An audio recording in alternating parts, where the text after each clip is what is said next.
கர்த்தர் இந்த நாளிலே நம்மோடு பேசும்படியாக நாம் கேட்டிருக்கிறோம். நிச்சயமாய் கர்த்தர் நம்மோடு பேசுவோம். இந்த செய்தி எப்படிப்பட்ட ஒரு செய்தின்னு பார்த்தீங்கன்னா, போன வாரம் பாஸ்டர் நமக்கு கொடுத்த செய்தியினுடைய தொடர்ச்சியாக தான் இருக்கும் என்று நான் கர்த்தரோடு விசுவாசிக்கிறேன். அப்போ நான் அதை குறித்து பேசணும்னு நினைச்சேன்னா நீங்கள் கேட்கலாம், இல்லை நான் அப்படி நினைக்கவே இல்லை. ஏன்னா கர்த்தர் எனக்கு என்ன செய்தியை கொடுப்பாரோன்னு எனக்கு தெரியாது. இப்போ வேதத்தை எடுத்து வாசிக்கும்படியாக நான் வேதத்தை பார்த்தபோது படித்தபோது கர்த்தர் ஒரு காரியத்திலே என்னை நிறுத்தினார். அந்த காரியத்தை குறித்து நான் உங்களோடு பகிர்ந்து கொள்ளலாம் என்று வந்திருக்கிறேன். ஆனால் கர்த்தர் இந்த நாளிலே நம்முடைய மாம்சத்தோடு பேசுவது இல்லை, நம்முடைய ஆத்மாவோடு பேச போகிறார். அப்போ கர்த்தர் ஆத்மாவோடு பேச போகிறாரா என்று நான் யோசிச்ச போது, என்னுடைய ஆத்மாவோடு நான் பேச போகிறேன். புரியுதா? குழப்பமா இருக்கா? என்னுடைய மனசாட்சியோடு நான் பேச போகிறேன், உங்களுடைய மனசாட்சிகளோடு நீங்கள் பேச போகிறேன். எனவே எடுத்தவர்கள் வாசிங்க. 1 கொரிந்தியருக்கு எழுதின 1வது நிருபம் 8வது அதிகாரத்திலே 9வது வசனம். 1 கொரிந்தியர் 8:9.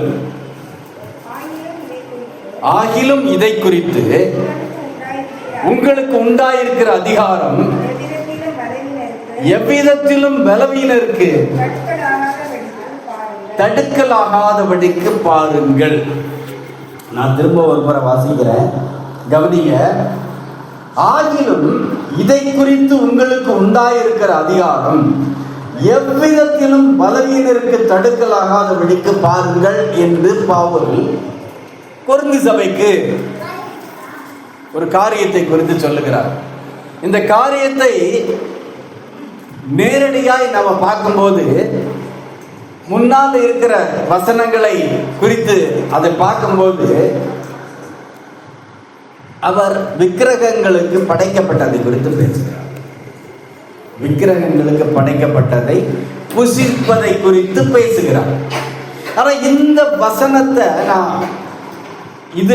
நான் ஸ்டம்ப் ஆகும்போது அப்படியே தடுத்து நிறுத்தப்பட்ட போது, பரிசுத்த ஆவியானவரால் இந்த வசனத்தில் நான் தடுத்து ஆட்கொண்ட போது,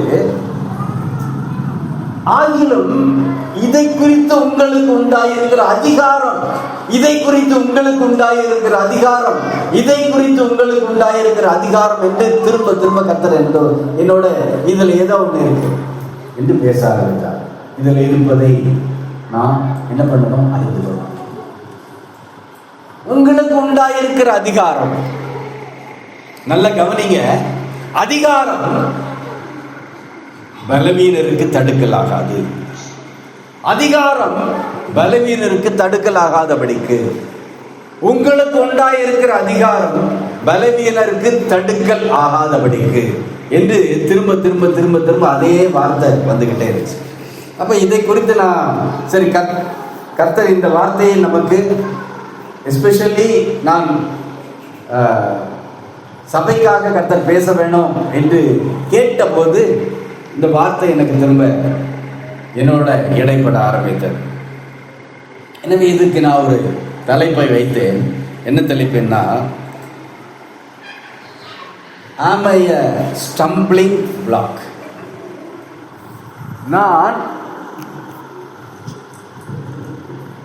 நான் ஒரு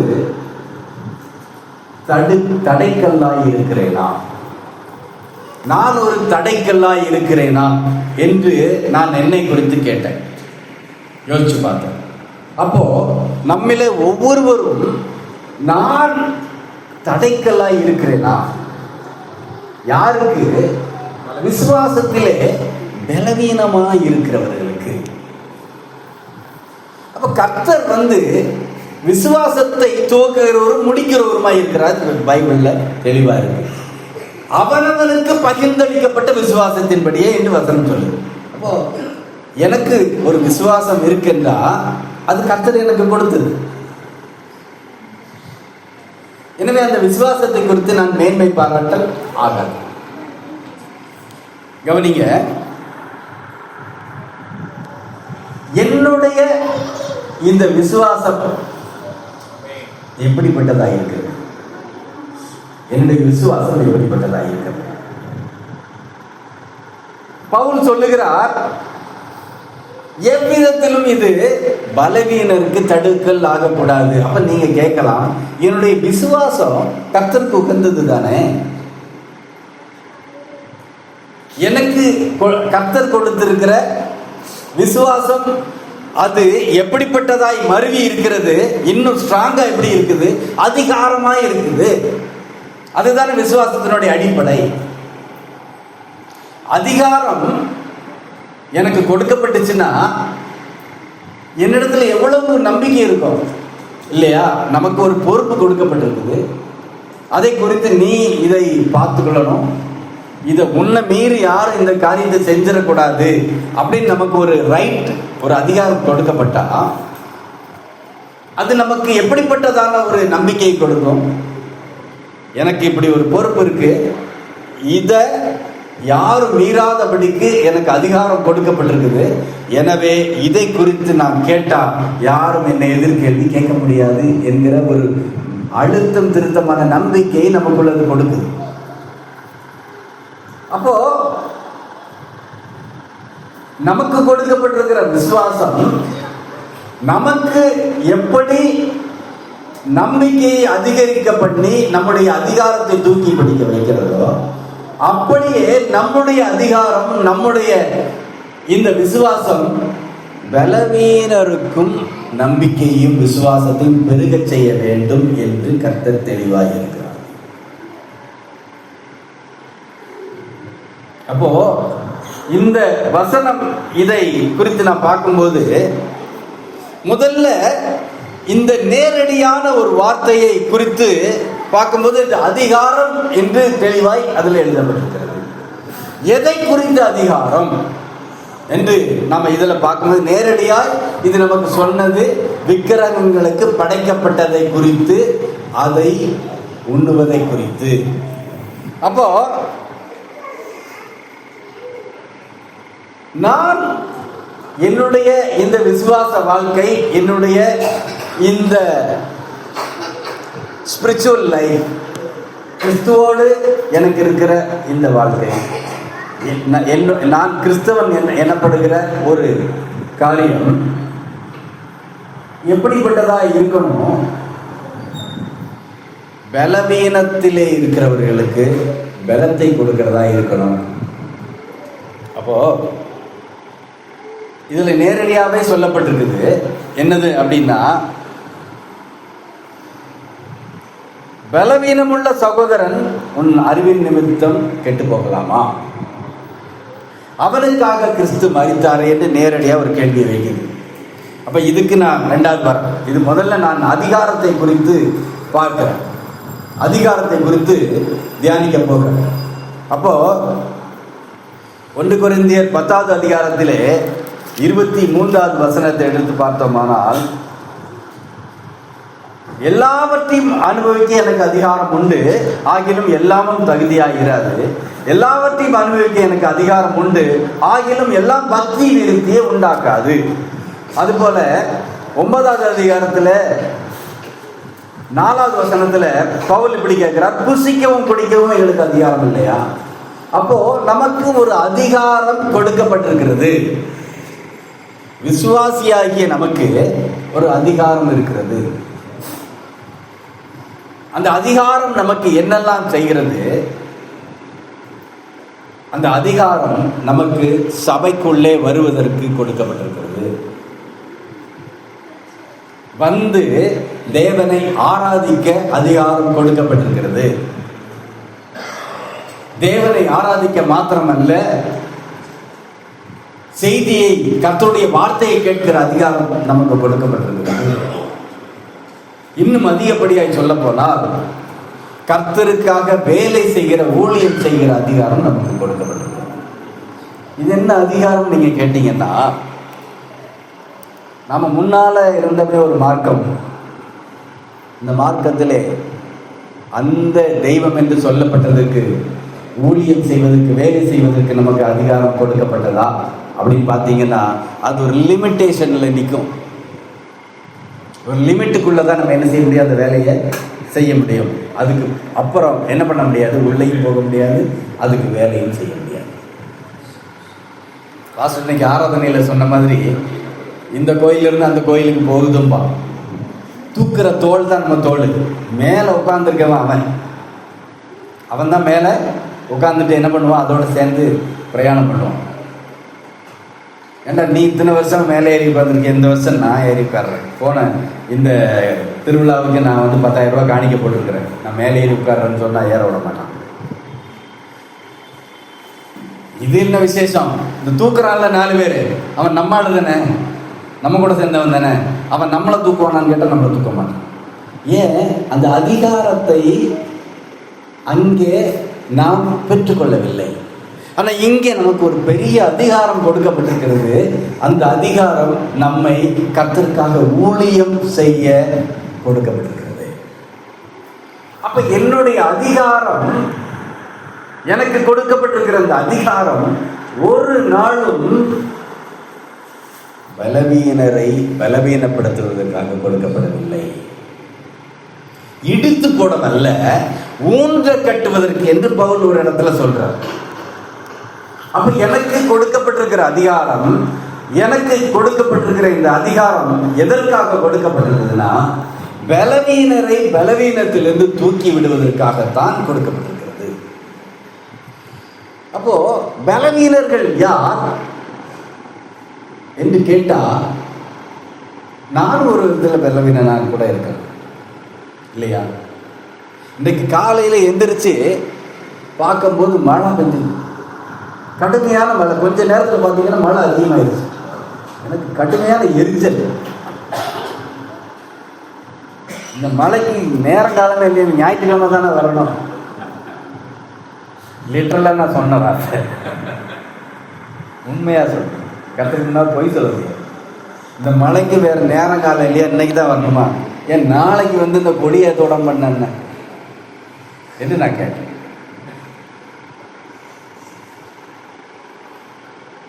கொஞ்ச நேரம் ஆச்சுது, மழை கூடிச்சுது, எனக்கு இன்னும் சோர்வு வந்துடுச்சு. ஃபுல்லாக நனைஞ்சிட்டு போய் நான் எப்படி போய் சர்ச்சில் உட்கார்ந்துருக்கேன். அடுத்த வார்த்தை, கொஞ்ச நேரம் ஆச்சுது, அப்படியே ஒரு நம்பிக்கை வந்து, நனைஞ்சிட்டு போய் உட்கார்ந்தாலும் கர்த்தர் எனக்கு வாமப்பா இருப்பார்.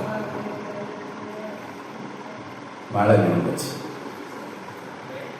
அப்போ நான் பலவீனனான ஒரு நேரம் உண்டு. என்னுடைய விசுவாசம், நானே உங்களுக்கு பலமுறை சொல்லியிருக்கிறேன், கர்த்தர் காலத்தையும் சூழ்நிலையும் நமக்காக கூட மாற்றி தருவார்.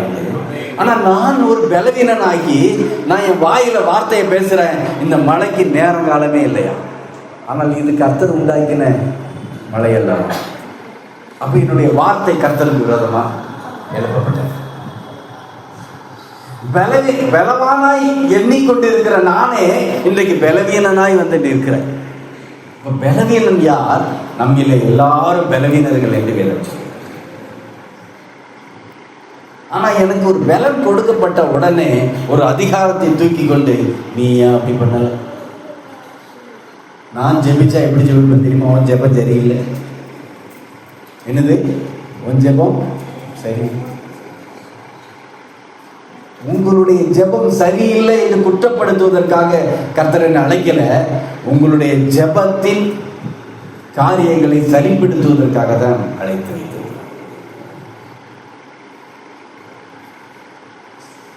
இன்னொருவருடைய காரியங்களில் இருக்கிற குறைபாடுகளை கண்டு அந்த குறைபாடுகளினாலே அவர்களை குற்றப்படுத்தி வேதனைப்படுத்தி சர்ச்சை விட்டே விரட்டுவதற்காக நாம் அழைக்கப்படல. அந்த பலவீனத்தை சரி செய்து நம்மோடு சேர்ந்து அவர்களும் கர்த்தரை உயர்த்த முடியாதான் அழைக்கப்பட்டது. அப்ப என்னுடைய அதிகாரத்தை,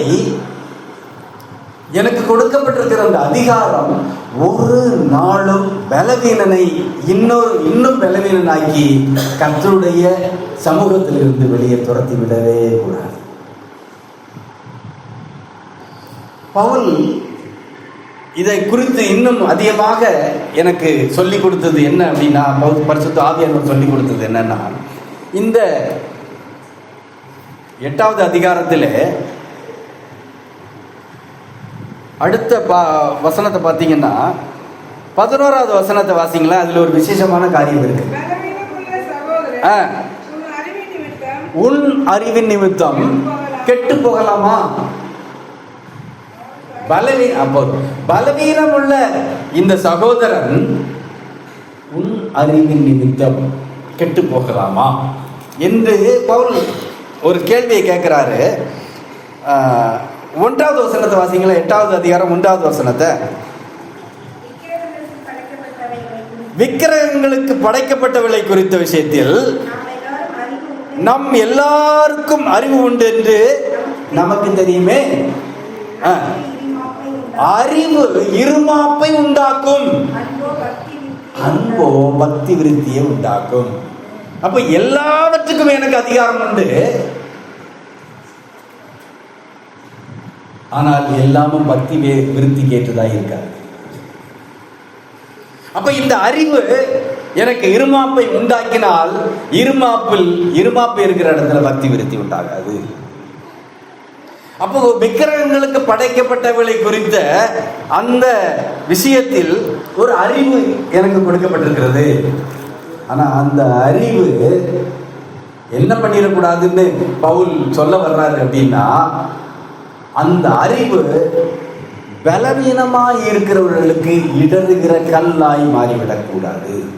எப்படி அதிகாரம் எனக்கு கையளிக்கப்பட்டிருக்கிற அதிகாரம் எப்படி இன்னொருத்தருக்கு பலவீனத்தை உண்டு பண்ணி இடரலாக கூடாதோ, அதுபோல விக்கிரகங்களுக்கு படைக்கப்பட்டவர்களை குறித்து எனக்கு உண்டாயிருக்கிற அதிகாரம், எனக்கு உண்டாயிருக்கிற அறிவு ஒரு நாளும் அது தடை கல்லாய் மாறிவிடக்கூடாது.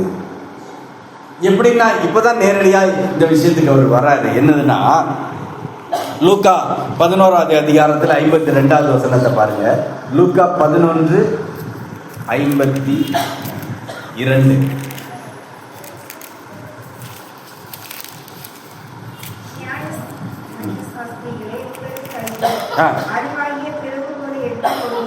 அறிவாகிய திறவுகோலை எடுத்துக்கொண்டீர்கள், நீங்களும் உட்பிரவேசிக்கிறதில்லை,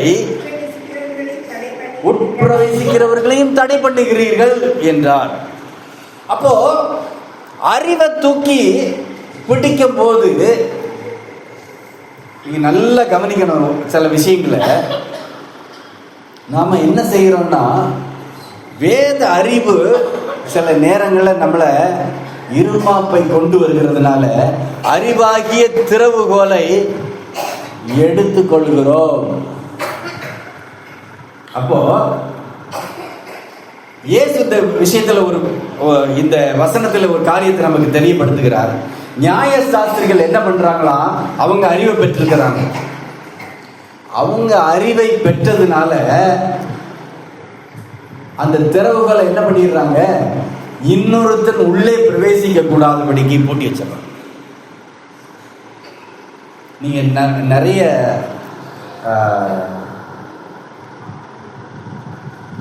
பிரசங்கிகளை பார்த்தீங்கன்னா சில காரியங்களை குறித்து பேசிட்டே இருப்பாங்க. ஆனால் அதுக்கு விளக்கம் கொடுக்க மாட்டான், தெளிவாக பண்ண மாட்டான். அது அப்படி இருக்கணும், இது இப்படி இருக்கணும். சரி, இது எப்படித்தான் செய்யறதுன்னு கேட்டா அது சொல்லவே மாட்டான். சொல்லாமலே நாமளும் கடைசி வரைக்கும் அதனுடைய அர்த்தம் புரியாம நாமும் அதை கடைபிடிக்க முடியாம தடுமாறிக்கிட்டே இருப்போம். இந்த நியாய சாஸ்திரிகள் என்ன பண்ணுவான்னா, நீ இதை செய்யக்கூடாது அது செய்யக்கூடாதுன்னு சொல்லுவான். ஆனா அந்த அறிவுக்குள்ளே, அந்த அறிவு என்கிற அந்த வீட்டுக்குள்ளே போகிற அந்த கதவுக்கான திறவுகளை என்ன பண்ணுவான், பூட்டி வச்சு சாவி எடுத்து பேக்கெட்ல போட்டுப்பான். அவனும் உள்ள போக மாட்டான். ஏன்னா பூட்டி சாவி அவன் பாக்கெட்டுக்குள்ள போட்டு வச்சுட்டான். இப்ப அவனும் போறது இல்லை, நம்மளையும் போகலாம். அப்போ எனக்கு கொடுக்கப்பட்டிருக்கிற வசன அறிவு, எனக்கு கொடுக்கப்பட்டிருக்கிற தெளிவு, நமக்கு கொடுக்கப்பட்டிருக்கிற தெளிவு நம்மளையும் போக விடாம பண்ணிரும். அது இருமாப்பு உண்டாக்கும் போது எனக்கு இப்படிப்பட்ட அதிக அறிவு இருக்குங்கிற நினைப்பு இருக்குல்ல, இது நம்மளையும் போக விடாது, பலவீனமா இருக்கிற இன்னொருத்தனையும் போக விடாது. நாம ஸ்டம்பிங் பிளாக்கா வந்துருக்கோம். நாம இதுல பார்த்தது எல்லாமே கர்த்தர் நமக்கு கொடுத்தது தான். இப்போ பார்த்துருக்கிற 2 காரியமும் கர்த்தர் கொடுத்தது தான். ஒன்று அதிகாரம், இன்னொன்று அறிவு. ரெண்டுமே கர்த்தர் நமக்கு கொடுத்தது தான். ஆனால் அதை சரியாக எடுத்து எப்படி எதை எங்கே பயன்படுத்த வேண்டும் என்ற விதிமுறைகளையும் கர்த்தர் நமக்கு கொடுத்திருக்கிறார். அப்போ இந்த அறிவு இருமாப்பை எனக்கு உண்டாக்கும் போது நான் என்ன பண்றேன்? சாவியை எடுத்து பாக்கெட்ல போட்டுக்கிறேன். பாக்கெட்ல போட்டு நான் எதுக்கு போடுறேன்னு தெரியுமா? இது எனக்கு மட்டும் வெளிப்படுத்தாச்சு, கர்த்தர் எனக்கு இதை வெளிப்படுத்தியாச்சு. நான் இதை என்ன பண்ண மாட்டேன், இன்னொருத்தருக்கு சொன்னா நான் எப்படி ஹையஸ்டா நிக்கிறது? கரெக்டா சொன்னீங்க, ஈகோ. இதை நான் உங்களுக்கு சொல்லி கொடுத்துட்டேன்னா எனக்கு மட்டும்தான் எல்லாம் தெரியும்னு எப்படி நான் பாராட்டை பெற்றுக்கொள்வது? எனவே இதை சொல்லி தர மாட்டேன். இதை சொல்லி தராததுனால நானும் போகிறதில்லை. அதுதாங்க விஷயம். நான் இதை தெரியாமலே என்ன பண்ணிக்கிட்டு இருக்கேன்? தடைக்கல்லாக கல் ஒரு நாளும் உள்ள போகாது, கல் வெளியே தான் உட்காந்து. அப்போ இந்த அறிவாகிய இந்த விஷயம் எப்படிப்பட்டதா இருக்கு அப்படின்னா, என்னுடைய பலவீனமுள்ள சகோதரன் உன் அறிவின் நிமித்தம் கெட்டு போகலாமா என்று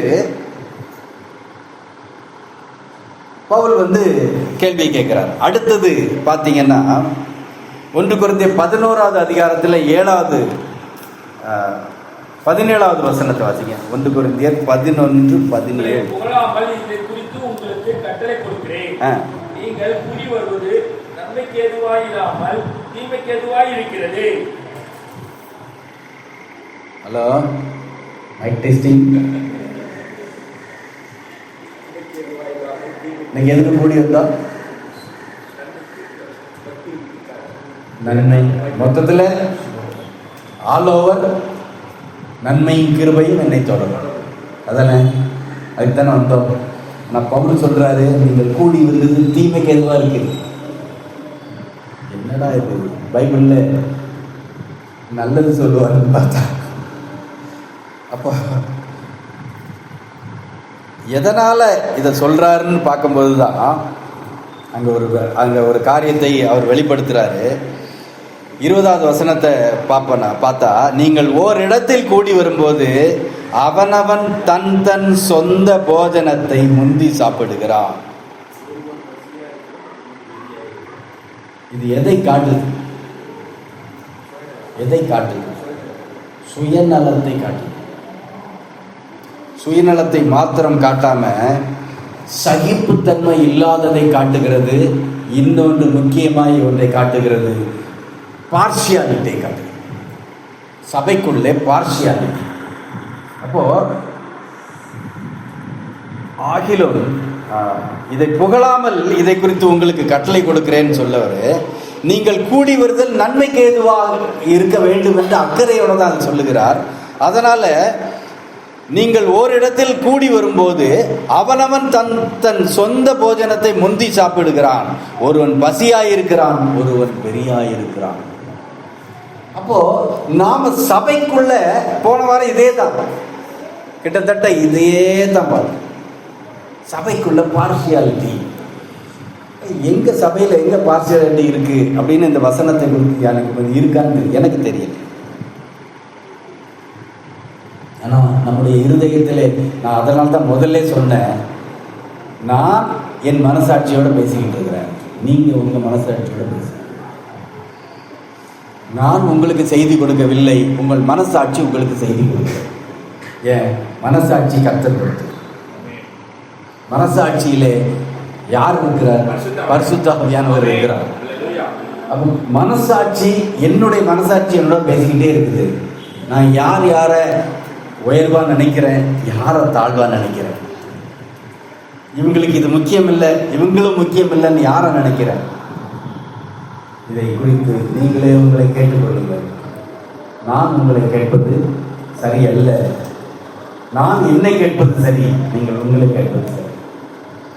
யாரை நாம எப்படி வச்சிருக்கிறோம், யாரை குறித்து என்ன நினைச்சுக்கிட்டு இருக்கிறோம், யாரை உயர்வா நினைக்கிறோம், யாரை கீழே நினைக்கிறோம். அப்படி நினைக்கும் போது என்ன நடக்குது? இருதயத்தின் நிறைவினாலே வாய் பேசும். நம்முடைய மனசுல நினைக்கிறது வாயின் வார்த்தையாய் வெளியே வரும். எச்சரிக்கையா இவன் என்ன பெரியவன் என்கிற அந்த எண்ணம் இருக்குல்ல, அது வெளிப்படாம போகவே போகாது. செய்கைகளிலும் வெளிப்பற்றும், வார்த்தையிலும் வெளிப்பற்றும். அப்படி வெளிப்படும் போது பலவீனமாக இருக்கிறவர்கள் இன்னும் பலவீனம் அடைந்து சபைக்கு வராமல் போயிடுவாங்க. நீங்களும் உட்பிரவேசிக்கிறது இல்லை, உட்பிரவேசிக்கவரையும் உட்பிரவேசிக்க விடுகிறது இல்லை. இதுதான் ஸ்டம்பிங் பிளாக். அப்போ நான் ஸ்டம்பிங் பிளாக்காக இருக்கிறேன், நான் தடைக்கல்லாக இருக்கிறேன், நான் இடறுவதற்கான கல்லாக இருக்கிறேன். உங்களை நீங்களே கேட்டு பாருங்கள், உங்கள் மனசாட்சியோட பேசுங்க. நான் சொல்றது மற்றவர்களை என்றால் மற்ற விசுவாசிகளை குறித்து மாத்திரமல்ல, நம்முடைய வீட்டில் இருக்கிறவங்களை குறித்து நான் பேசுறேன். நம்ம வீட்டில் பலவீனம் விசுவாசத்தில் என்னுடைய பலவீனம் எங்க வீட்டில் இருக்கிறவங்களுக்கு எல்லாருக்கும் இருக்கணுங்கிற அவசியம் இல்லை. அந்த விசுவாசம் குறைவுபட்டதா இருக்கலாம், அதிகமாக கூட இருக்கலாம். ஆனா நான் அவங்களை குறித்து ஏளனமாய் நினைக்கிறேனா என்பதை குறித்து நான் பார்க்க வேண்டியது இருக்கு. இன்னொரு வசனத்தை வாசிங்க. 1 கொரிந்தியர் 10வது அதிகாரத்திலே 27வது வசனம்.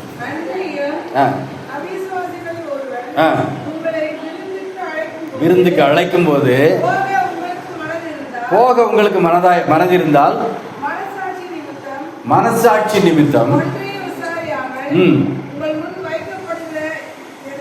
எதையும் புசிங்கன்னு தெளிவா சொல்லிட்டேன்.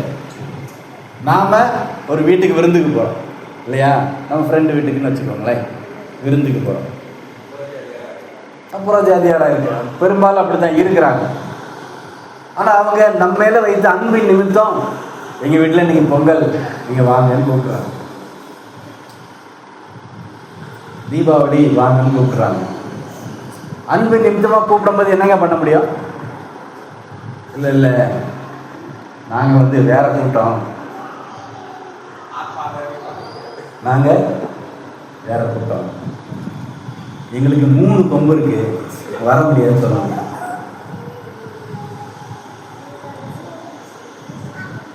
குதிரை இருக்குல்ல, குதிரை, இந்த குதிரைக்கு கொம்பு கொடுத்தா என்ன ஆகும் தெரியுமா? ஒரு தண்ணி விடாது, அத்தனை முட்டி தள்ளிடும். அதனால தான் கர்த்தர் அதுக்கு கொம்பு முளைக்கப்படல. நமக்கும் அதே மாதிரி தான். நம்மளை இன்னும் கொஞ்சம் மேலே தூக்கி விட்டாருன்னா நாம் என்ன பண்ணுவோம்னா எல்லாரையும் முட்டிக்கிட்டே இருப்போம். அதனால தான் நமக்கு கொம்பு இல்லை. இல்லைன்னா நம்ம மண்டைக்கு மேலே 2 கொம்பு முளைச்சிருக்கும். அப்போது இப்படி அன்பு நிமித்தமாக கூப்பிடும்போது பவுல் சொல்கிறாரு, நீங்கள் சந்தேகப்படாமல் ஸ்தோத்திரத்தோடைய அனுபவிங்கள். ஏன்னா ஸ்தோத்திரம் பண்ணால் எல்லாமும் என்ன ஆகுது? பரிசுத்தமாகுது. ஆனால் அடுத்த வசனத்தில் தான் நமக்கு செக் வைக்கிறார். அடுத்த வசனத்தை வாசிங்க. இது விக்கிரகங்களுக்கு படைக்கப்பட்டது என்று ஒருவன் உங்களுக்கு சொன்னால், அப்படி அறிவித்தது நிமித்தம், மனசாட்சி நிமித்தம் பிசியாதிருங்கள். மனசாட்சி நிமித்தம்னா யாருடைய மனசாட்சி நிமித்தம் சொன்னார் தெரியுமா? உன்னுடைய மனசாட்சியை குறித்து நான் பேசலப்பா. உங்கள்கிட்ட சொன்னானே ஒருத்தன், அவனுடைய மனசாட்சி நிமித்தம் நீ சாப்பிடாதீங்க. எனக்கு இந்த கர்த்தர்கிட்ட இருக்கிற ஞானம் இருக்குல்ல, அதை நம்ம வாங்கி கொள்ளவே முடியாது அப்படிங்கிற அவநம்பிக்கையை நிறைய நேரத்தில் வசனம் கொடுக்குது. ஆனாலும் கர்த்தர் எனக்கு கொஞ்சம் கொஞ்சமாக கற்றுக் கொடுக்குறாரு, சந்தோஷமே எனக்கு. இப்போ விக்கிரகங்களுக்கு படைக்கப்பட்டதுக்கு விலகி இருக்கணும். ஏன் விக்கிரக ஆராதனைக்கே விலகி இருக்கணும்னு வசனம் சொல்லுது. இப்போ ஒருவருடைய அவிசுவாசி ஒருவன் விருந்துக்கு அழைக்கிறான். நாம போய் சாப்பிட போறோம், சாப்பாட்டுல கை வைக்க போறோம். நல்ல அருமையான சாப்பாடு நமக்கு பிடிச்சதுன்னு வச்சுக்கோங்களேன். ஒவ்வொருத்தருக்கும் ஒவ்வொன்றும் பிடிக்கும். உங்களுக்கு என்ன பிடிக்கும் அப்படின்னு நீங்க அதை முன்னாடி வைங்க. எனக்கு என்ன பிடிக்குமோ அதை நான் ஃப்ரெண்ட்ல வச்சேன். இப்ப கை வைக்க போறேன், கையெல்லாம் கழுவியாச்சு, ஸ்தோத்திரத்தை பண்ணியாச்சு, எடுத்து வாயில வைக்கணும். ஒருத்தன் வந்து பட்டுன்னு கையை பிடிச்சிட்டான். இதைத்தான் இந்த சிலைக்கு முன்னாடி வச்சிருந்தான். நாம ஸ்தோத்திரம் பண்ணியாச்சு, அது பரிசுத்தம் ஆயிருச்சு. ஆனா அவனுடைய மனசாட்சி இதை குறித்து ஐயமாய் எண்ணாதபடிக்கு, கர்த்தர் பரிசுத்தப்படுத்தினதை இன்னொருத்தர் அசுத்தமாய் எண்ணாதபடிக்கு, அவனுடைய மனசாட்சி அவனுக்கு விரோதமாய் போகாதபடிக்கு. 8வது அதிகாரத்தில் பின்னால் இது வருது.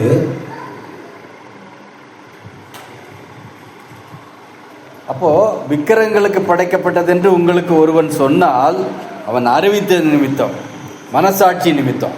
அப்புறம் பின்னாடி வருது, உன்னுடைய மனசாட்சியை குறித்து நான் இப்படி சொல்லாமல் மற்றொருவனுடைய மனசாட்சியை குறித்தே சொல்லுகிறேன். அவன் அவனுடைய மனசாட்சியில கெட்டு போகக்கூடாது, எனவே நீ அதை சாப்பிட. அப்போ கர்த்தர் எனக்கு ஒரு காரியத்தை பரிசுத்தப்படுத்தி கொடுத்துட்டார். இப்போ ஒயின் ஷாப்ல என் ஃப்ரெண்டு ஒருத்தர் உட்கார்ந்து, நான் போய் அங்க காஸ்பல் சொல்ல போறேன். அவர் ஃபுல் போதையில் இருக்கிறார் அப்படின்னு வச்சுக்கோ. நான் போய் அவர்கிட்ட பேசுறேன், நீ இப்படி குடிச்சு நாசமா போறியடா, என்ன போல சர்ச்சுக்கு வந்தேன்னா. அவன் சொல்றான், நானும் எவ்வளோ குடிக்கக்கூடாதுன்னு நினைக்கிறேன். காலையில் வேலைக்கு வரும்போது என்ன செய்கிறேன், குடிக்கக்கூடாதுன்னு தான் வரேன். ஆனால் வேலையை முடிச்சுட்டு சம்பளத்தை வாங்கிட்டு திரும்பும்போது அந்த கடை என்னை இழுக்குது. நான் என்ன பண்ணேன் எனக்கு தெரியல. நீ என்ன போல சர்ச்சுக்கு வந்தேன்னா குடி ஆசை போயிடும். நான் ஒரு காலத்தில் அப்படி தான் இருந்தேன் அப்படின்னு நம்ம சொல்கிறோம். இப்போ அவனால் எந்திக்க முடியாமல் தள்ளாடிக்கிட்டே வராரு. நம்ம கை தாங்கலாம் அவரை கூப்பிட்டுட்டு அப்படி வரோம். சர்ச்சில் வந்து எட்டி பார்த்துட்டு யார் பிரசங்கம் பண்ணுறதுன்னு பார்த்துட்டு போன ஒருத்தர் அங்கே வராரு. சர்ச்சில் இவன் தானே அன்னைக்கு பிரசங்கம் பண்ணிக்கிட்டு இருந்தான். இவன் கூட சேர்ந்து அவனும் குடிச்சிட்டு தள்ளாடிக்கிட்டே வரான்.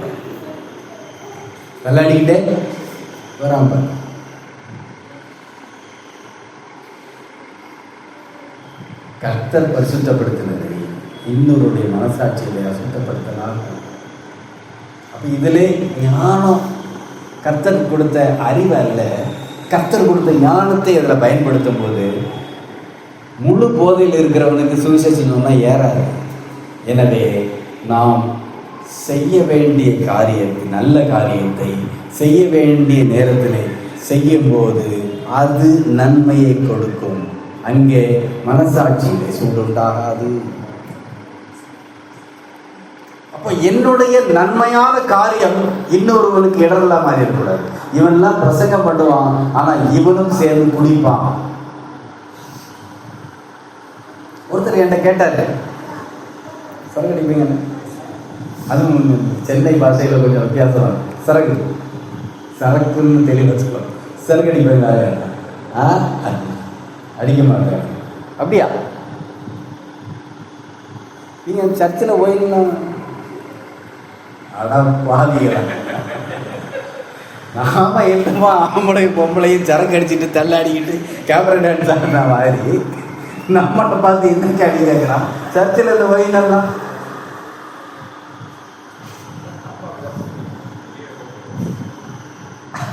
ஒருத்தர் என்கிட்ட கேட்டார், நான் ரட்சிக்கப்பட்ட புதுசில் உங்க ஆண்டவர் தான் ஒயின் குடிக்க சொல்லியிருக்கிறாரு.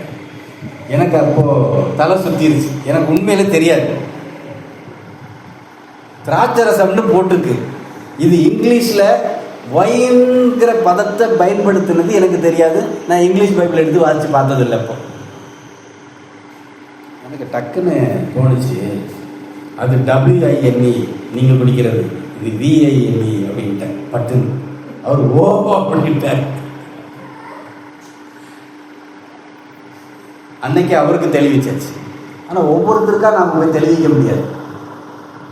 எனவே இப்படிப்பட்ட காரியங்களுக்கு விலகி இருப்பது நமக்கு நல்லதா இருக்கும். ஏன்னா நாம பாருக்குள்ள போனா அங்க இருக்கிற ஸ்நாக்ஸை சாப்பிட போவோம், நல்லா இருக்கும். மற்ற வெளியிடங்களை விட பாருக்குள்ள நல்லா இருக்கும். ஸ்நாக்ஸ் நல்ல காரசாரமா அழகா அருமையா டேஸ்டா இருக்கும். வெளியெல்லாம் கூட அவ்வளோ நல்லா இருக்கு. ஏன்னா ஸ்நாக்ஸ் சாப்பிட்றதுனா பார்க்க போகிறோம். ஆனால் நான் என்ன செய்ய போகிறேன்னு, என்ன செஞ்சுட்டு வந்தேன்னு இன்னொருத்தருக்கு தெரியாது. எனவே அவனுடைய மனசாட்சியிலே அவனுக்கு பிரச்சனை வராதபடிக்கு நான் அதை தவிர்ப்பது எனக்கும் நல்லது, அவனுக்கும் நல்லது, கர்த்தருடைய சபைக்கும் நல்லது. அடுத்தது என்னுடைய சுதந்திரத்தை குறித்து பார்த்துட்டோமா? அடுத்தது ஒரு வார்த்தை இருக்கு, அது பவர். 1 கொரிந்தியர் 10:27 தான் வாசிச்சோமா? ஆமாம், அது முடிஞ்சது. அடுத்தது ஆக்சஸ் இருக்கு. ஆக்சஸ் இதை குறித்து பார்க்கும்போது தான் இதில் நிறைய கான்ட்ரவர்சி வந்துடும் அப்படிங்கிற ஒரு பயம் எனக்கு இருக்கு. ஆக்சஸ் எனக்கு கொடுக்கப்பட்டிருக்கிற வாய்ப்பு. மத்தேயு 20வது அதிகாரத்தில் 26வது வசனத்தை வாசி. கொஞ்சம் செய்தி ஸ்லோவாக தான் இருக்கும். அதாவது உபதேசங்களில் போகும்போது செய்தி எப்படி இருக்குன்னா ரொம்ப இன்ட்ரெஸ்டிங்காக போகாது, ஸ்லோவாக இருக்கும். ஆனால் பரிசுத்த ஆவியானவர் பேசுவார்.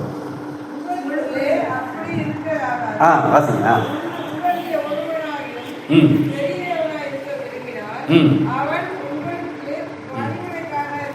உங்களுக்கு ஒருத்தர் பெரியவனாய் இருக்க விரும்பினா என்ன, எப்படி இருக்கணும்? பணிவிடக்காரனாய் இருக்கணும்னு இயேசு சொல்லி இருக்கிறார். உங்கள் ஆண்டவரும் போதகரும் ஆகிய நானே உங்கள் கால்களை கழுவினது உண்டானால் நீங்களும் அப்படியே செய்யுங்கள்னு சொல்லிட்டார். அப்போ இது எந்த சூழ்நிலையிலே எழுதப்பட்டதுன்னு பார்த்தா தான் இந்த ஆக்சஸ் என்னன்னு புரியும். செபேதேயுவின் குமாரருடைய தாய் தன் குமாரரோடு கூட அவரிடத்துல வந்து அவரை பணிந்து கொண்டு உம்மிடத்தில் விண்ணப்பம் பண்ணணும்னு கேட்டாங்க. அப்பா இயேசு கேட்டார், என்ன வேணும் உனக்குன்னு கேட்டார். அந்த அம்மா கேட்டாங்க, உம்முடைய ராஜ்யத்திலே என்னுடைய குமாரர் இவர் 2 பேரில் ஒருவன் வலது பாரிசத்திலும் ஒருவன் இடது பாரிசத்திலும் உட்கார்ந்திருக்கும்படி அருள் செய்ய வேண்டும் என்று கேட்டாங்க. தப்பான கேள்வியா? நல்ல கேள்வி தானே. உங்க ராஜ்யத்தில் அப்ப அந்த அம்மாவுக்கு எவ்வளவு விசுவாசம் இருந்திருந்தா, இவர் தான் தேவன், இவருடைய ராஜ்யம் தான் வரப்போகுது அப்படிங்கிறத தெளிவா அவங்க புரிஞ்சுக்கிட்டு, இவரே உலகத்தை படைத்தார், இவரே தேவனுடைய குமாரன் என்று எவ்வளவு நம்பிக்கை, அசைக்க முடியாத நம்பிக்கை அந்த இடத்துல இருக்கு பாருங்க. அந்த அசைக்க முடியாத நம்பிக்கை இருக்கிற அந்த நேரத்தில் அவங்களுக்கு கொடுக்கப்பட்டிருக்கிற அந்த ஆக்சசபிலிட்டியை அவங்க எப்படி பயன்படுத்துறாங்க அப்படிங்கிறத விஷயம். என்ன கேட்குறாங்க, உங்க ராஜ்யம் வரும்போது என் 2 பையன்ல ஒரு பையன் வலது பக்கமும் ஒருத்தர் இடது பக்கமும் உட்காரு, அதுக்கு நீங்க என்ன பண்ணணும்? அனுமதி.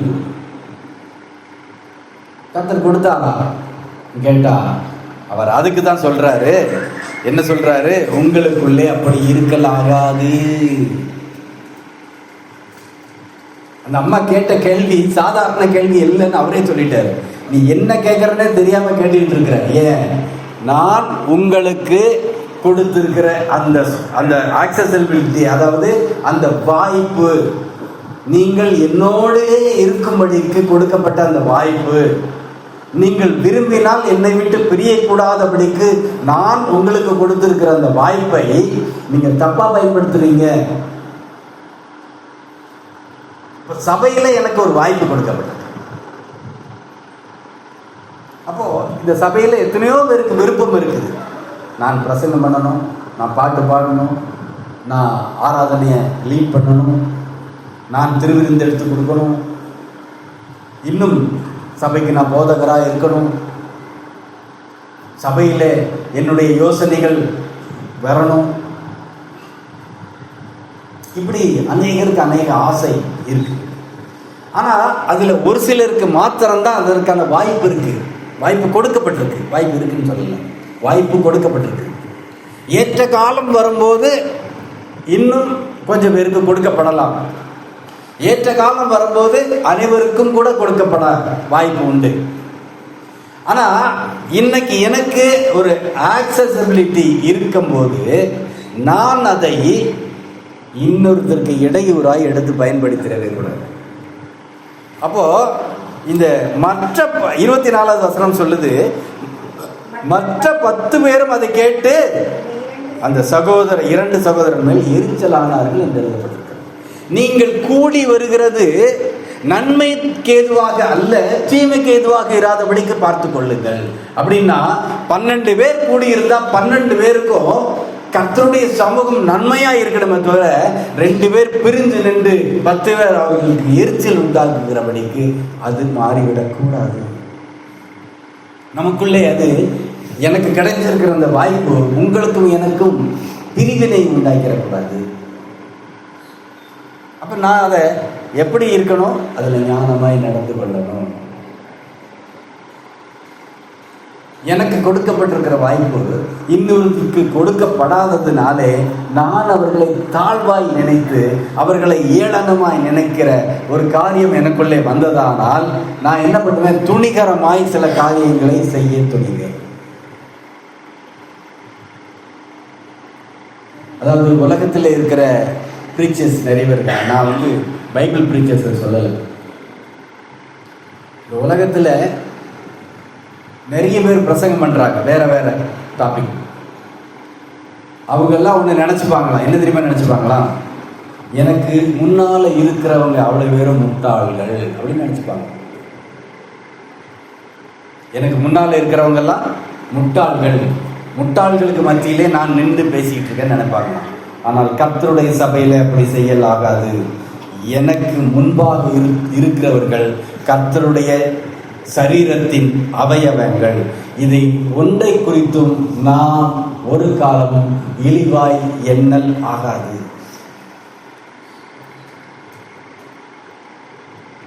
ஒரு சரீரத்தில் இருக்கிற ஒரு உறுப்பு இன்னொரு உறுப்பை குறித்து என்ன பண்ணக்கூடாது? ஒரு நாளும் ஏளனமாய் எண்ணக்கூடாது. இது கர்த்தர் நமக்கு சொன்ன கட்டளை. அப்போ இந்த உலகத்தில் இருக்கிறவன் முன்னாடி இருக்கிறவங்க எல்லாம் முட்டாள்கள்னு நினைச்சிட்டு பேசுறதுனால தான் நிறைய நேரங்களில் முட்டாள்தனமாகவே பேசிக்கிட்டு இருக்கோம், அரைச்சமாகவே அரைக்கணும். சில பேருடைய அந்த ஒரு பெரிய ஒரு பேச்சாளர், பட்டிமன்ற பேச்சாளர்கள் அந்த தலைவராக இருக்கிறவர், அந்த ஜட்ஜா இருக்கிறவர், அவர் ஒரு ஆளை குறித்து பேசினார். எனக்கு தான் அறிவு இருக்குங்கிறது போல சொன்னது அத்தனையும் போய். அப்போ அவர் என்ன நினைச்சுக்கிட்டாரு? இத கேட்கிறவன் எல்லாரும் முட்டாளு, ஒருத்தனுக்கு அறிவு கிடையாது, இதை நம்புவான். ஆனா கேட்கிற நமக்கும் கொஞ்சம் அறிவு உண்டு, பேசுற அவன் முட்டாள்னு நான் நினைச்சேன் இல்லையா? ஆனா கர்த்தருடைய சபையிலே நின்று பேசும்போது இங்க மனுஷன் பேசுகிறது இல்லை, இங்க பரிசுத்த ஆவியானவர் பேசுகிறதுனாலே அவர் உங்களை ஒரு நாளும் இழிவாய் நினைக்க மாட்டார். ஏன்னா அவர் உங்களுக்குள்ளே வாசம் பண்ணுகிறார். தான் வசிக்கிற வீட்டை அவர் ஒரு காலமும் இழிவாய் நினைக்கவே மாட்டார். அப்ப எனக்கு கொடுக்கப்பட்டிருக்கிற வாய்ப்பு, எனக்கு கொடுக்கப்பட்டிருக்கிற இந்த ஆக்சஸ், எனக்கு கொடுக்கப்பட்டிருக்கிற இந்த ஆக்சஸ் ஒரு காலமும் பலவீனரை தடுத்து நிறுத்தி சபையில் வெளியே துரத்தி விட்டாலே உண்டு. சபையை நாசம் பண்ணவர்கள் உண்டு. நான் வருத்தத்தோட சொல்ல முடியும், அநேக சபைகள்ல இப்படிப்பட்ட ஆண்கள் உள்ளே உட்கார்ந்துக்கிட்டு, மூப்பர்களாக உட்கார்ந்துக்கிட்டு. நம்ம சபையில் அப்படி ஒன்றும் இல்லை. ஆனால் நீங்கள் வேற சபைகளுக்கு போனீங்கன்னா தெரியும், மூப்பர்னா மூக்கு புடப்பா இருக்கும். ஆமாம், அவனை பார்த்தீங்கன்னு வச்சுக்கோங்களேன், எனக்குலாம் எடுத்து கட்டிட்டு 2 விட்டுறலாமான்னு தோணும். அப்படி பார்க்குறோம். நான் ஆர்சி சர்ச்சிலெல்லாம் போனீங்கன்னா என்ன பண்ணுவான் தெரியுமா? இப்படி பின்னாடி உட்காந்துருப்பான், இப்படி தான் இருப்பான், இன் பண்ணிக்கிட்டு இந்த ஷர்ட் வந்து வெளியே வராது, அவர் ஆராதிப்பார் இப்படி கையை கட்டி. அப்படி நம்முடைய சில சபைகளுடைய மூப்பர்கள் எப்படி இருக்காங்கன்னா, அதே ஆட்டிடியூட்ல உட்கார்ந்துருக்கிறாங்க உள்ள. இன்னுமா இவர் யாராங்க? இவருக்கு வயசாயிருச்சா? இவர் மூப்பரான். இவர் வந்து அந்த பாஸ்டர் கூட தாழ்மையா இருப்பார். இவங்க பண்ற அட்டகாசம் இருக்கு பார்த்தீங்களா, சபையில இருந்து அநேகர் விரட்டி விட்டு. நான் உங்கள்ட்ட ஏற்கனவே சொல்லியிருப்பேன், நான் சென்னைக்கு வந்த உடனே மதுரவாயில் ஏசிய சர்ச்சுக்கு கர்த்தர் என்னை அதை லீட் பண்ணார். சர்ச்சு எங்கே இருக்குது அப்படின்னு நான் ஒரு வண்டி எடுத்துக்கிட்டு அப்படியே போய் பார்ப்பேன், எங்கே சர்ச் இருக்குது. ஆல்ரெடி நான் வந்து இறங்கி வரும்போது அதுக்கு ஒரு 2 மாதத்துக்கு முன்பாகவே அதில் போர்டு வச்சுருந்தாங்க. அந்த போர்டை நான் பார்த்தேன். இப்போ இருக்கிற அந்த பெட்ரோல் பங்குக்கு ஆப்போசிட் அந்த ஸ்ட்ரீட் உள்ளே போகும். அப்போ பெட்ரோல் பங்கு கிடையாது. அப்போஸ்தல கிறிஸ்தவ சபை அப்படின்னு லட்சுமி நகர் மதுரவாடி. அதை பார்த்து எனக்கு மனசில் வச்சுக்கிட்டேன். அந்த போர்டை பார்த்துட்டு நாங்கள் குடும்பமாக போகிறோம். போகும்போது பாஸ்டருடைய மகன் வந்து ஆராதனை நடத்திட்டு இருக்கிறார். அந்த ஆராதனையிலே அவர் அந்த அந்த வார்த்தைகள், கர்த்தர் இதுதான் உன்னுடைய சபை என்று சொல்லுது போல் எனக்கு கர்த்தர் நேரடியாக பேசினா அந்த சர்ச்சுக்கு நான் போனேன். உண்மையாகவே சொல்கிறேன், கர்த்தர் ஆவிக்குரிய வாழ்க்கையிலே என்னை வளர்த்தெடுத்தார். ஆனால் அங்கே சில பேர் இருந்தாங்க. நான் நினச்சிக்கிட்டேன் அவங்க மூப்பர்னு நினச்சிக்கிட்டேன். ஆனால் அவங்க மூப்பர் கிடையாது. உண்மையிலே அந்த சபையில் இருந்த மூப்பர்கள்லாம் ரொம்ப தாழ்மையானவங்க. ஆனால் மூப்பருக்கு முன்பாக மூக்க நுழைஞ்சவங்க கொஞ்சம் பேர் இருந்தாங்க. இப்படி பார்த்தீங்கன்னா பயங்கர சீனை போடுறது அப்படி இப்படி இருக்கு. கொஞ்ச காலம் ஆச்சுது. இந்த ஆவிகளை பகுத்தறிய வரம் எனக்கு கொடுக்கப்பட்டிருக்கு. நான் கர்த்தருக்குள்ள விசுவாசிக்கிறேன். உள்ளுக்குள்ள என்ன ஆவி இருக்குன்னு எனக்கு புரிஞ்சிச்சு. கொஞ்ச நாள் ஆச்சு. அதில் ஒருத்தர் சர்ச்சுக்கே வரல. நானும் மற்ற ஊப்பர்களோடு சேர்ந்து அந்த ஊழியங்களுக்கு போக ஆரம்பித்தப்போ இந்த பிரதர் வர்றதே இல்லை. அவர் வராதனால அவங்க வீட்டம்மாவும் வர்றதில்லை, பையனையும் கூட்டி வர முடியாது, வர்றதில்லை. போய் நம்ம விசிட் பண்ணுவோம் அப்படின்னு சொன்னாங்க. நாங்கள் போனோம். அந்த அம்மா வந்து பார்த்தீங்கன்னா ஒரு குட்டி தீர்க்கதரிசி. கதை கொஞ்சம் இன்ட்ரெஸ்டிங்காக இருக்கும், கேள்வி. குட்டி தீர்க்கதரிசி. இவங்க அவங்க வீட்டுக்கு மட்டும் தீர்க்கதரிசி பண்ணுறாங்க. ஏன்னா வேற யாரும் அதை கேட்க மாட்டாங்க. அப்போ அவர் வந்து ஒரு ஆட்டோ வச்சு ஓட்டி, புதுசாக ஒரு ஆட்டோ வாங்கி ஆட்டோ ஓட்டி, அவரை வந்து பிரதர் நீங்கள் ஏன் சர்ச்சுக்கு வர்றதில்லைன்னு கேட்டால், புளிய மரத்துக்கு போய் என்ன விரட்டுதுங்கிறது. இவர் நான் போன நாள் எப்படி இருந்தாருன்னு கேட்டால் சஃபாரி செட்டு. போலீஸில் கிரைம் பிரான்ச்சில் இருக்கிறவங்க எல்லாம் போடுவாங்க சஃபாரி. இப்போ டிஷர்ட் போடுறாங்கன்னு நினைக்கிறேங்க, சஃபாரி. அதை போட்டுக்கிட்டு பார்த்தீங்கன்னா அந்த ஷோல்டரை பார்த்தீங்கன்னா என்னுடைய மேனரிசத்தை நீங்கள் கவனிக்கணும். சாட்சி, நாங்கள் ஊழியத்தின் விதமாய் சென்றிருந்த பொழுது அப்படின்னு 2 இழுவு எடுத்தார். என்னடா இது, ஊழியத்தின் விதம் சென்றிருந்த பொழுது அப்படின்னு இருக்கிறார். பெரிய ஆளாக இருப்பாரோ, பயங்கரமான ஆளாக இருப்பாரோ அப்படின்னு நினச்சா இங்கே புளிய மரத்து பேய் விரட்டுதுங்கிற. புளிய மரத்து பேய் விரட்டிருச்சுக்குது.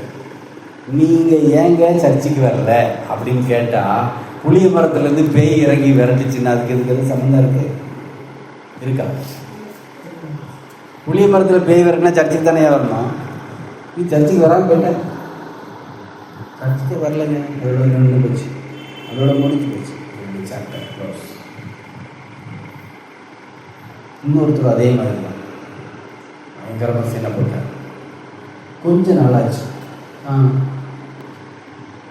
இன்னொருத்தர் அவர் கடைசி வரைக்கும் ஊழியம்லாம் செஞ்சார். ஆள் யாருன்னு சொல்லுவாங்க, எல்லாம் செஞ்சார், நல்லா தான் இருந்தார். ஆனால் பயங்கரமாக சீன் போடுவார். அது நம்மளை பார்த்து ரொம்ப எக்ஸ்க்ளூசிவாக போடுது. ஏன்னு எனக்கு தெரியல. நான் சாதாரணமாக தான் இருக்கேன்.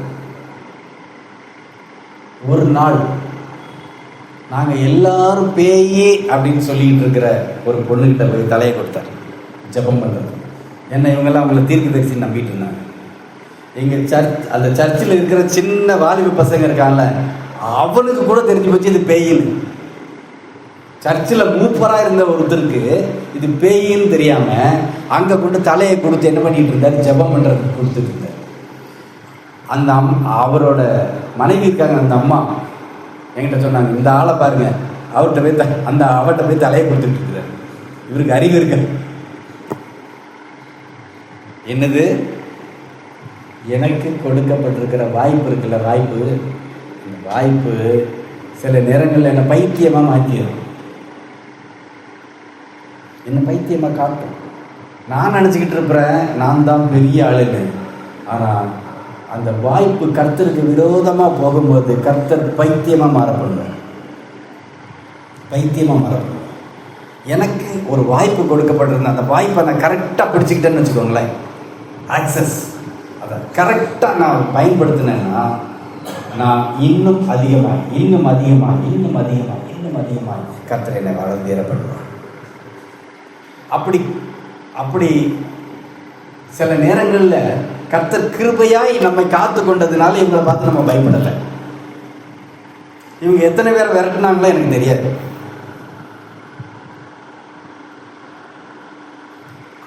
அது இல்லாமல் இன்னும் நிறைய பேர் இருந்தாங்க. யாராவது சபையில் கொஞ்சம் சைன் பண்ணிட்டு மேலே வராங்க தெரிஞ்சுன்னா தலையை ஒரே தட்டி என்ன பண்ணுவாங்கன்னா துரத்து விட்டுருவாங்க. அவ்வளோதான். இது கர்த்தருடைய சபையில் நடக்குதா இல்லையான்னு கேட்டீங்களா? நடக்குது.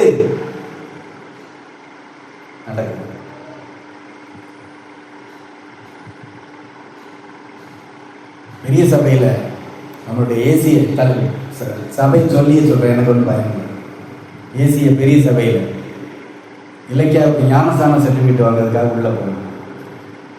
அன்றைக்கு முடிவெடுத்த இனிமேல் அந்த சர்ச்சுக்குள்ளே வரணும். ஆக்சஸ் என்ன? ஆக்சஸ் உள்ள யார் வந்தாலும் உள்ளே விடக்கூடாது.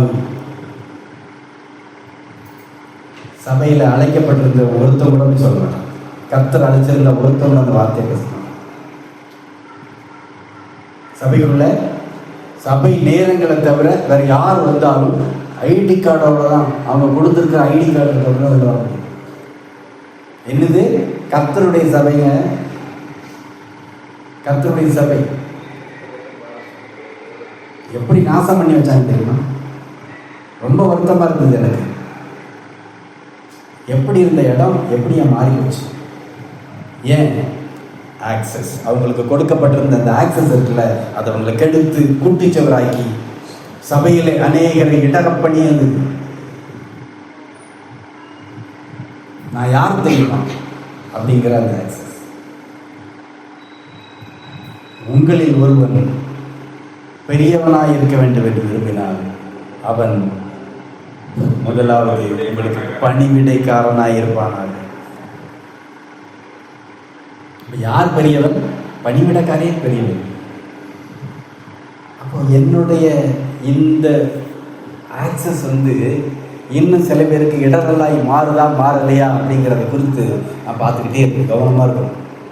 நான் எங்கே நெருங்குறேன், நான் எந்த இடத்துல எனக்கு சுதந்திரம் இருக்குது, யாருக்கிட்ட அடிக்கடி நான் போய் ரீச் ஆகிறதுக்கான ஆக்சஸ் எனக்கு இருக்குது, அதை நான் கரெக்டாக பயன்படுத்துகிறேன்னா, இல்லை இன்னொரு விசுவாசி இடரும்படியாக பயன்படுத்துகிறேன், இல்லை இன்னும் பலவீனமாக இருக்கிறவங்களை இன்னும் பலவீனப்படுத்துகிறேன்.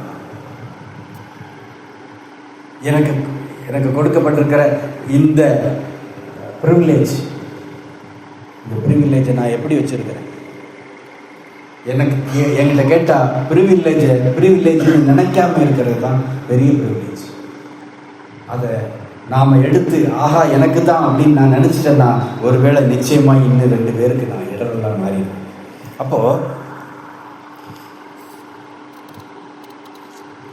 இந்த வாய்ப்பு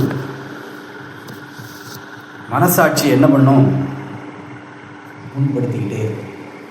எனக்கு கொடுக்கப்பட்டிருக்க அந்த வாய்ப்பை நான் சரியாக பயன்படுத்தலைன்னா அது இன்னொருவருடைய மனசாட்சியை களங்கப்படுத்தி குற்றப்படுத்தி அதை வேதனைப்படுத்தி கர்த்தருடைய சபையிலிருந்து வெளியே வரட்டும். நான் அப்படி இதுவரைக்கும் யாரையாவது விரட்டி இருக்கிறேனா என்பதை நான் யோசிச்சு பார்க்குறேன். நீங்கள் யோசிச்சு பாருங்க. கர்த்தர் உங்களோட பேசுகிறாரு நான் நினைக்கிறேன். கர்த்தர் உங்களோட பேசிக்கொண்டு இருக்கிறார். நீங்கள் உங்களுடைய மனசாட்சியை கேட்டு பாருங்கள். என்னுடைய செயலினால, என்னுடைய இந்த காரியங்களினால எத்தனை பேர் சபைக்கு வராமல் நின்னாங்க? இதுக்கு நான் காரணமா? அதுக்காக சபைக்கு வர்றவங்க எல்லாரும் பரிசுத்தவான்கள் இல்லை. பரிசுத்தவான்களுக்கு இங்கே இடமும் இல்லை. நீ பரிசுத்தமாயிட்டு தான் உள்ளே வரணும் அப்படின்னா இங்கே ஒருத்தரும் வந்திருக்க முடியாது. நம்ம யாருமே வந்திருக்க முடியாது. நம்ம எல்லாரும் அசுத்தர்களாக இருந்தோம். நம்ம எல்லாரும் பாவத்தில் விழுந்து கிடந்தோம். கர்த்தர் தான் நம்ம தூக்கி நிறுத்தினார். ஆனால் இன்னைக்கு பரிசுத்தத்தை பெற்றுக்கொண்டதுனால பரிசுத்தம் இல்லாத ஒருத்தனை குறித்து நாம் ஏளனமாக நினைக்கிறதுக்கு நமக்கு அதிகாரம் இல்லை. ஏனென்றால் கர்த்தருடைய பார்வையிலே அவனும் கர்த்தருக்கு பரிசுத்தமான காணப்படுவான். ஏன்னா அவனுக்காக கர்த்தர் கர்த்தரை சிந்திக்கிறார். அப்போ நான் எப்படி இருக்கிறேன்? 1 கொரிந்தியர் 10வது அதிகாரத்திலே 33வது வசனத்தை பாருங்க. அதுல ஒரு காரியம் அழகாக சொல்லப்பட்டிருக்குது. 10வது அதிகாரம் 33.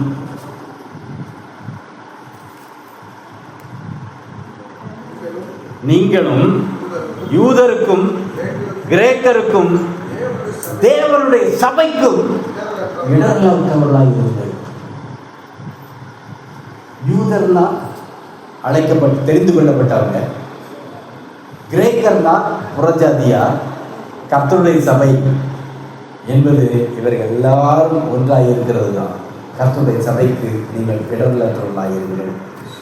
அப்போ பிலிப்பியர் 1:11 எதற்காக இடர்களற்றவர்களாக இருக்கணும்னு தெளிவாய் அதில் எழுதப்பட்டிருக்கிறது. பிலிப்பியர் 1:11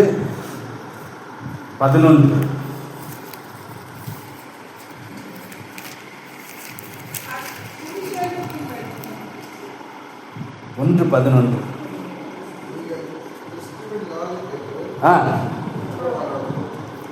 துப்புரவானவர்களும் இருக்கவும்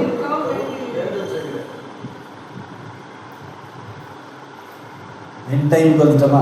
கடைசிக்கு வந்துட்டோமா? கிறிஸ்துவின் நாளுக்கு துப்புரவான இடர்களற்றவர்களுமாக இருந்தால் தான் கிறிஸ்துவின் நாளுக்காக இருக்க முடியும். இல்லைன்னா நான் போயிடுவேன். அதாவது ஒரு சர்ச்சில் சொன்னாங்களாம், நீங்கள் சில சர்ச்சு பார்த்தீங்கன்னா மல்டி லெவல் மார்க்கெட்டிங் மாதிரியே இருக்கும். உள்ளே போனீங்கன்னா இந்த ஆம்வே அப்படிங்கிற கம்பெனியில் மீட்டிங் போடுவாங்க சண்டே. நான் என்ன சொல்கிறேன், அந்த சர்ச்சுக்கு போகிறத விட அந்த ஆம்வே மீட்டிங் போகிறதுக்கு நல்லது தான் இருக்கும். காசாக சம்பாதிக்கும். மல்டி லெவல் மார்க்கெட்டிங் மாதிரியே பண்ணிக்கிட்டு இருக்காங்க நிறைய பேர் ஊழியத்தை. எத்தனை பேரை இன்னைக்கு சர்ச்சுக்கு கூப்பிட்டு வந்தீங்க? சுவிசேஷத்தை சொன்னீங்களா? சுவிசேஷத்தை சொல்றது இல்லைங்க, சுவிசேஷத்தை வாழ்ந்து காட்டுறது. இன்னைக்கு சர்ச்சில் நாம் ஒரு காரியத்தை சொல்கிறோன்னு வச்சுக்கோங்க. இன்னைக்கு தான் ஒருத்தர் புதுசாக வர்றார். இன்னைக்கு தான் வர்றார். அவர் ரட்சிக்கப்பட்டாரா ரட்சிக்கப்படலையானே நமக்கு தெரியாது. நாம் அறிவிக்கிறோம். இன்னைக்கு சர்ச்சுக்கு அது வாங்கணும் இது வாங்கணும், இன்னைக்கு ஒரு இவ்வளோ தேவைப்படுது, ஒரு 50,000 தேவைப்படுது. நீங்கள் எல்லாரும் ஆளுக்கு எவ்வளோ தரப்போறீங்க? ஒரு ஆளுக்கு 2,000 ரூபா நீங்கள் கொடுக்கணும். பேசுகிற மேனரிசம் புரியுதா? ஆளுக்கு 2,000 ரூபா கொடுக்கணும். என்ன பிரதர்? சிலம்பர் 2,000 ரூபா, ஓகேவா? கற்பனை பண்ணி பேசணும். இதுதான் நடக்குது, இது நடந்துகிட்டு இருக்குது. அவர் பையில் 2,000 இல்லைன்னு வச்சுக்கோங்க, அவருக்கு எவ்வளோ வெக்கமாக இருக்கும். உண்மையா பொய்யா? என்ன புதுசாக வந்த பிரதர் 2000 அவர் அன்னைக்கு போறவர் தான். சர்ச்சு இருக்கிற தெருவுக்கே போக மாட்டார். யாரு? புது விசுவாசி. விரட்டினது யாரு? சர்ச்சில் உள்ள முக்கியமான ஆட்கள். இவங்க தான் சர்ச்சுக்கு தலை. இந்த தலையெல்லாம் வெட்டப்படணும். கிறிஸ்துவே தலையா இருக்கும். கிறிஸ்து தலையா இருந்தா இப்படி யார் இருக்காங்க யார் இல்லை, இங்க என்ன பேசணும் எங்க என்ன பேசக்கூடாது அப்படிங்கிற ஞானத்தோட பேச முடியும். நாம் இன்னைக்கு பேசுறோம்னா நமக்கு எல்லாரையும் தெரியும், நம்ம தாராளமா பேசுறோம். அப்போ ஒருவருக்கு அந்த அறிவிப்பு கொடுக்கிறதுக்கான ஆக்சசபிலிட்டி கொடுக்கப்பட்டதா இருந்தா உடனே எல்லாரையும் மிரட்டக்கூடாது. நமக்கு இன்னைக்கு ஒரு தேவை இருக்கு, இந்த தேவைக்காக நீங்க உங்களால கொடுக்க முடிஞ்சதை கொடுத்தீங்கன்னா நல்லா இருக்கும் அப்படின்னா கொடுப்பாங்க. இவங்களுக்கு இது என்ன தோடுது அப்படின்னா, அப்படிதான் ஒரு முறை பெரிய சர்ச்சில் கடைசி தான், அதுதான் கடைசி என்ன பண்ணாங்க தெரியுமா? அதுக்குன்னே ஒரு ஆளை கூட்டு வந்திருக்காங்க. அந்த ஆளு கழுத்துல கிடக்கிறத கழட்டி போடுறியா இல்ல காதல கிடக்கிறத அத்து போடுறியா? இன்னைக்கு போட்டே ஆகும். ஃபிளக்ஸ் பண்ண முடியும். யார் எவ்வளோ கொடுப்பீங்க? இன்னைக்கு என்ன பண்ணணும்? எங்கிருந்து இவ்வளோ பக்கெட் வாங்கிட்டு வந்தாங்கன்னு தெரியாது. ஒரு 100 பக்கெட் இருக்கும் போல, மூடிப்பட்ட பக்கெட் வாங்கிட்டு வந்துட்டாங்க. அதில் மேலே பில்டிங் ஃபண்டு எப்போ பிரிண்ட் அவுட் எடுத்தாங்கன்னு தெரியல, ஓட்டிட்டாங்க. யார் எவ்வளோ கொடுப்பீங்க அப்படின்ட்டு ஒரு ஃபார்ம் இதெல்லாம் தயார் பண்ணியிருக்காங்க பாருங்க உட்காந்து. எது ஆக்சசபிலிட்டி கிடைச்ச கொஞ்சம் ஒரு சில நாட்கள் இது நடக்குது. சரியா கூட கிடைக்கல, கைக்கு அதிகாரம் கைக்கு கிடைக்கல, ஆக்சசபிலிட்டி கிடைச்சது. அதுக்கு ஃபார்மை ஃபில்அப் பண்ணு, யார் எவ்வளோ போடுங்க.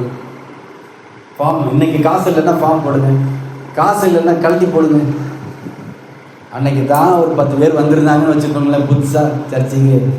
இதெல்லாம் கொள்ள கூட்டம்னு நினைப்பான்னு நினைக்க மாட்டாங்க. கொள்ள கூட்டம் இதை விட ஹார்டான வேலை நான் சொல்ல முடியாது. ஞானமாய் பேசுவதற்கு கற்க தேவையான ஞானத்தை இன்னைக்கு சர்ச்சு, நம்ம சர்ச்சில் தெரியும் நமக்கு இவங்கெல்லாம் இருக்கிறோம். ஆனாலும் இதிலும் விசுவாசத்தில் வளர்ந்தவர்களும் விசுவாசத்தில் விளவினர்களும் இருக்கிறாங்க. எல்லாருக்குமானதுதான் சபை, எல்லாருக்குமானதுதான் கர்த்தருடைய சமூகம், எல்லாருக்குமானவர் தான் இயேசு, எல்லாருக்குமானதுதான் எல்லாமும். எனக்கு தான் நினைச்சு நான் உட்கார்ந்துருந்தேன்னு வச்சுக்கோங்களேன், சாவியை போட்டு பாக்கெட்டில் போட்ட ஆளு நான். உங்களையும் போக மாட்டேன், நான் போக மாட்டேன். அப்போ கர்த்தருடைய நாளுக்கென்று துப்புரவானவர்களும் இடரலற்றவர்களுமாய் இருக்கணும்னு கர்த்தர் சொல்லுகிறார். நான் இடரலற்றவனாய் இருக்கிறேனா? நான் யாரையாவது இடறி போக பண்ணனா? ஆமைய ஸ்டம்பிளிங்லாம் நீங்கள் உங்களே கேட்டுக்கொள்ளுங்கள். கர்த்தர்